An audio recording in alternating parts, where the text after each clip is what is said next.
Hi, I'm Sean. I just wanted to talk a little bit about the Iran nuclear deal. This is an agreement that was reached between the United States, Iran, and a number of other world powers in July of last year. I think the strongest aspect of this deal is without a doubt the restrictions that it will place on the Iranian nuclear program. Per this deal, Iran's stockpile of uranium-235, the most radioactive isotope of uranium that's used in nuclear weapons, will decrease 97% from 10,000 kilograms to only 300 kilograms. The number of centrifuges Iran has spinning fissile material will decrease 75%. And so Iran's overall breakout time, the amount of time that it will take for the nation to produce enough uranium-235 to make it a nuclear weapon, will increase dramatically if these provisions are followed. And I think there's really no question about that. I think where there's question and where there's been a lot of contention with this deal is whether or not these provisions will be followed and whether or not the United States can verify that they are being followed.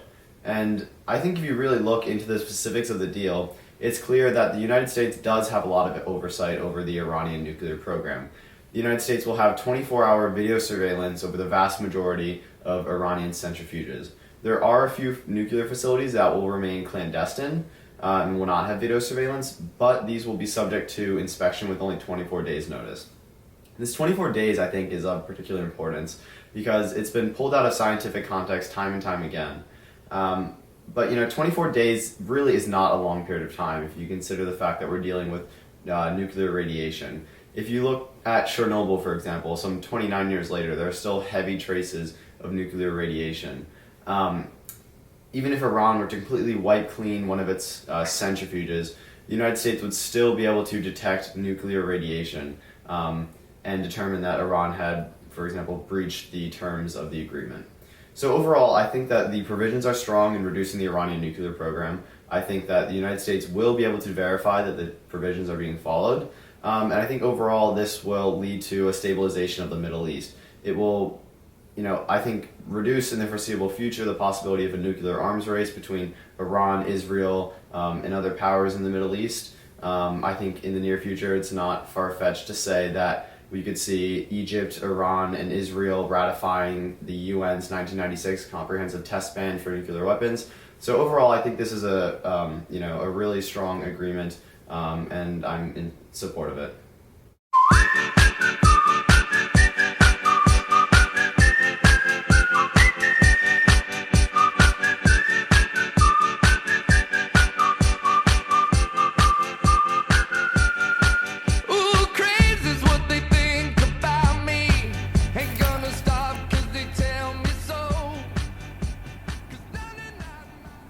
I think that the idea of being complete is interesting. In order to be complete, you need to be totally self-sufficient. You can't have any outward dependencies or reliances. Some of the great transcendental writers have given us the best examples of what it means to be complete human beings. In living out in Walden Pond, in a state devoid of any human contact or governmental influence, Henry Thoreau really embodied, what it means to be an individual. He lived solely within the realm of his own thoughts and was totally closed out to anything that wasn't within his own consciousness. And I think to achieve this pure form of individuality is what it means to be complete as a human being. But if this is what it means to be complete, then I really pride myself in being incomplete, and I think the idea of being incomplete is something that excites me.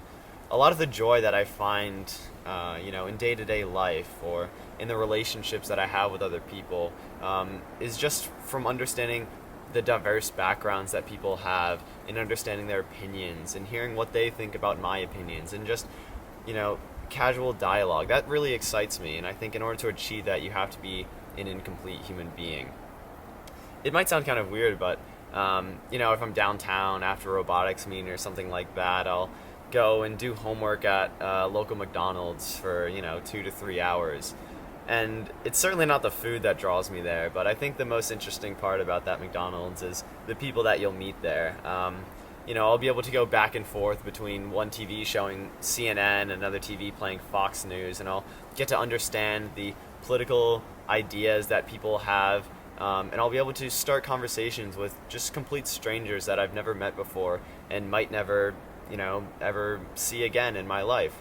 And I think these relationships, I get the opportunity to understand, not only what they think about the upcoming, presidential election. I get to understand their background, their families, their religious beliefs, and I think this makes me a more wholesome human being. It doesn't make me more complete. In fact, I think it makes me more reliant upon those around me. But I think having the opportunity to compare what you think to what others think, to challenge your own beliefs, to challenge other people's beliefs is an essential aspect of being a human being. And if this is what it means to be incomplete, then, I look forward to remaining incomplete for the rest of my life.